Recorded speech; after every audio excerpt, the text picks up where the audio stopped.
Welcome back to my channel. I bought nail supply from Temu again. So let's do unboxing together. I don't remember what I bought.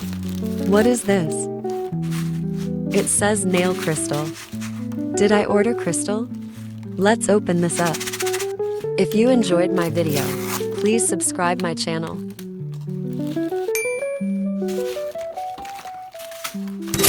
So this was 4.79 Canadian dollars. This has whole bunch of nail decorations, stars and flowers and more. It's kinda cute. I don't know why they sell this so cheap. I love them.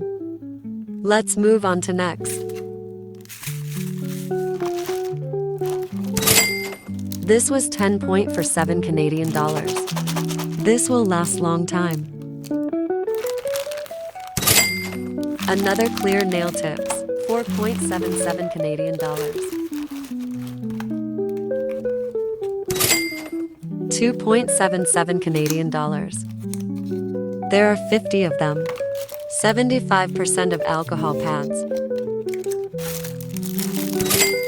Another clear nail tips, 4.77 Canadian dollars. Silver charms, 3.13 Canadian dollars. All kinds of star charms. I should have gotten gold one too. They are really cute. I wonder what it is. Oh, it's an eyebrow pencil. I forgot that I ordered this. I might as well try it and show you how it looks. This is really thin pencil. I can draw my eyebrow one by one. Looks good, actually. I ordered gray color. Let's see how strong it is.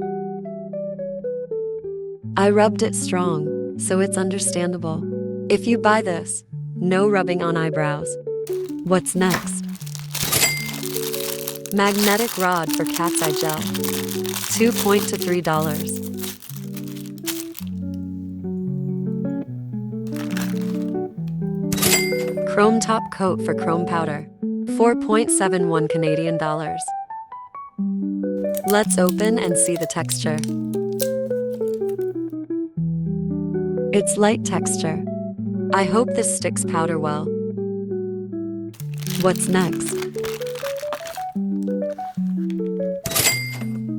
It's a chrome powder, 1.99 Canadian dollars. Let's see inside. It looks decent, chrome powder. Excited to try this. I got 2 shades. It's a matte top coat, 5.33 Canadian dollars. It's a decent size. Texture is not too thick or too thin. It's supposed to work well for isolating chrome powder designs. We'll see. So I got magnetic color gels of 4 colors. Price range was different each color. Start from 1.99 to 3.8 for Canadian dollars. This is brown and pinkish color. I'm not really a fan of this bottle. This is light pink and silver color. That's it. These are the products I got this time. I spent total of $50.37. It's a great price, I think. Please like and subscribe. Thank you for watching.